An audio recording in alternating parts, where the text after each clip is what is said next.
Hello everyone, and welcome back to my channel, Marcel Theory, where I'm your host, Marcel, like every video. And in today's video, it's going to be a little different. It's going to be a crash course on solar anarchy. We're going to get into what it is, some misconceptions, and even some real world applications. So, let's get into it.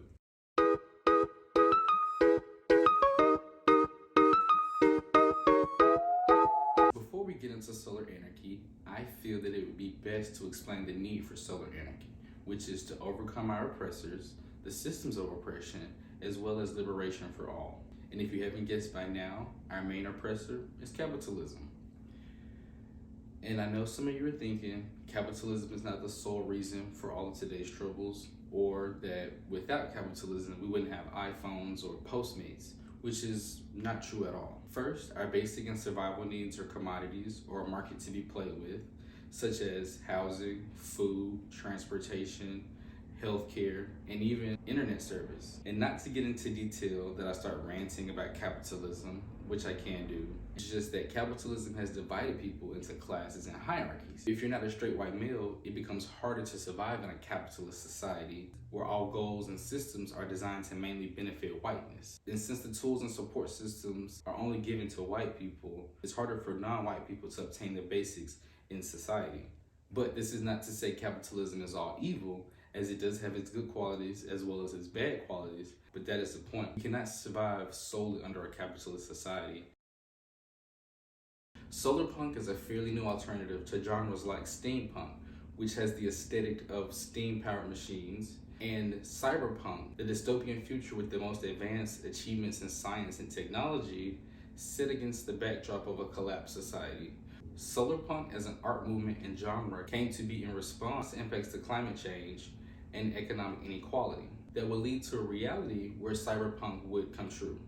SolarPunk asks the question, what does a sustainable society look like, and how can we achieve that today with what we already have? SolarPunk as an aesthetic has its hand in architecture and even social justice movements. In film, Black Panther would be a good example of what a world set in solarpunk would look like. The main theme of solarpunk is the promotion of technology that helps society improve socially and economically, also being environmentally sustainable. Lastly, solarpunk offers many solutions to many different problems. Oftentimes, solutions have to be tailored to a specific problem, and not every solution works for every problem. Knowing that each problem has specific needs leads us into anarchism, the second part of solar anarchy. Anarchism, as a political movement, has had some bad things said about her that many people assume to be true, such as the destruction of property or no rules or organization, but that is far from the truth. True anarchism is on the farthest end of the political spectrum to the left. It advocates for the freedom from state, the government, and all authority. Anarchism rejects all coercive forms of hierarchy as well as violence used to legitimize power, which leads to voluntary and mutual consensus for communication and decision-making. The father of anarchism, Pierre-Joseph Proudhon, described it as order without power. Anarchism has many forms as it tries to tackle many different areas. For example, I would consider myself an anarcho-communist. Anarcho-communism advocates for determination of the state, capitalism, wage labor, social hierarchies, and even private property, with respect to personal property, but egalitarian by design, which basically means equal and fair access to resources and decision-making powers.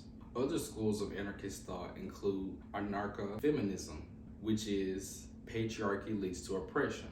For example, masculine qualities and traits would be seen as more superior and desirable, while feminine characteristics and traits are seen as less desirable or not equal to masculine traits. Even queer anarchism advocates for queer liberation and social revolution.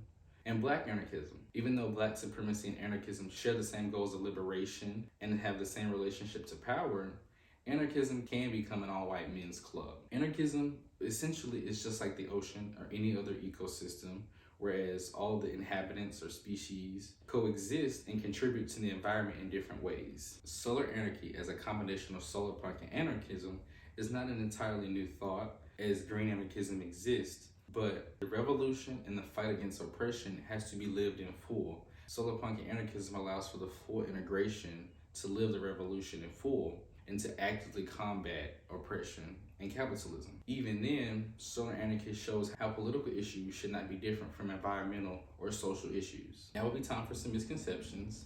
There's 3 words that I would like to talk about, that I would like to reframe, sort of remodel, because they have a negative connotation behind them, and that's not what we really need in terms of praxis.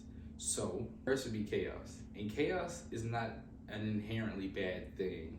For example, when you let water run out the faucet, at first you can determine, okay, it'll flow at this state, but eventually at a certain point, it'll become random, it'll flow unevenly, and that's chaos. That is a chaotic system. Even traffic, yes, it'll start out, everybody's going, it's flowing, but at a certain point, it becomes unruly, people are slowing down, and it's just very chaotic. And so in math, that is called chaos theory. And so anything that starts out with predetermined conditions eventually becomes unraveled, and it's a bunch of disorder, and it's chaos. And so chaos is not an inherently bad word. It just means things cannot be measured, and it's random. It's undetermined at a point. For me, chaos has taken another definition or connotation. I believe in chaos magic, and so chaos, just like life, is very random. And we all make choices every day, and those choices lead to different things. And so that is the chaos of life. Learning that chaos has different meanings, especially in math and in magic, it made me realize that chaos is not an inherently bad thing. The second word that I would like to remodel would be destruction. A lot of people assume that anarchists call for destruction, meaning the end of everything, or just the end of something. But that is not the case. When someone calls for the destruction of something, that means they want that system or whatever it is to be done away, and for something new to take its place. And the word destruction throughout history has always meant the end of something for something new to take its place. It doesn't just mean a complete collapse and destruction of everything. It just means some things need to be destroyed, reformed, and made better for all.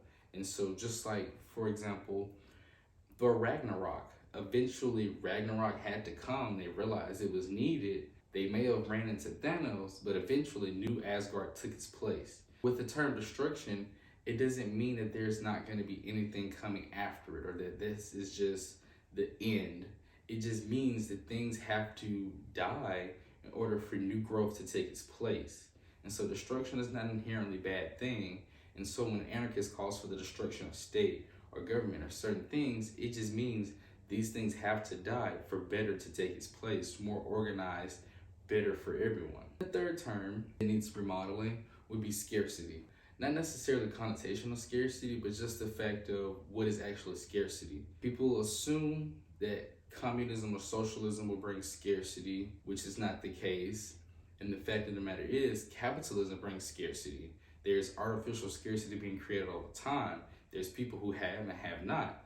And so scarcity in terms of anarchy would not be the goal. It would not be the outcome. We have to actually find the sources of scarcity, because in actuality, we live in a post-scarcity society. There's being artificial scarcity being created, whether it's to make you buy something, consume things.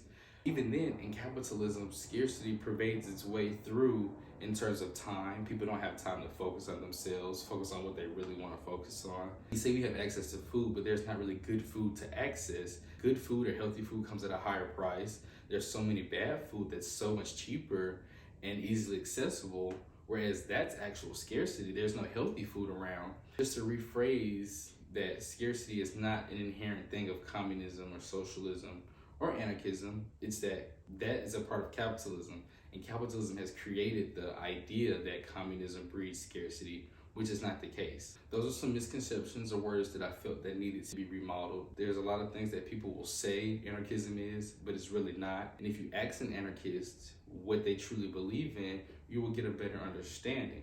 And many anarchists believe many different things. And so that's why it's important to ask and delve into the importance of which school or thought of anarchism a person really is. Moving on to some real world applications, some praxis. We're gonna start with SolarPunk. Within SolarPunk, it strives for sustainability. Some tactics that can arise from SolarPunk that can be incorporated by anyone would be permaculture, guerrilla gardening, a food forest, maker spaces, renewable energy sources being taken more seriously, such as wind, solar, geothermal heat, and even wave power. Termination of fossil fuels. In terms of housing, hempcrete, and even prefab homes made to scale. Superblocks, which have grown in popularity, well, for me at least, but they're more prominent overseas. Anarchism is the state of being without governance and authority, mutual aid, voluntary agreements, mutual consensus, international organization, solidarity. SolarPunk and anarchism have so many different thoughts that can coexist to help fight or combat oppression. So that was a little crash course into solar anarchy, and don't worry, there will be more videos on the topic at hand. So if you'd like to share this, get other people interested, informed, that'd be great. Thank you for watching. If you like the video, like it, share the video, and even then, hit the subscribe button. It doesn't hurt. And so I will see you guys on the other side.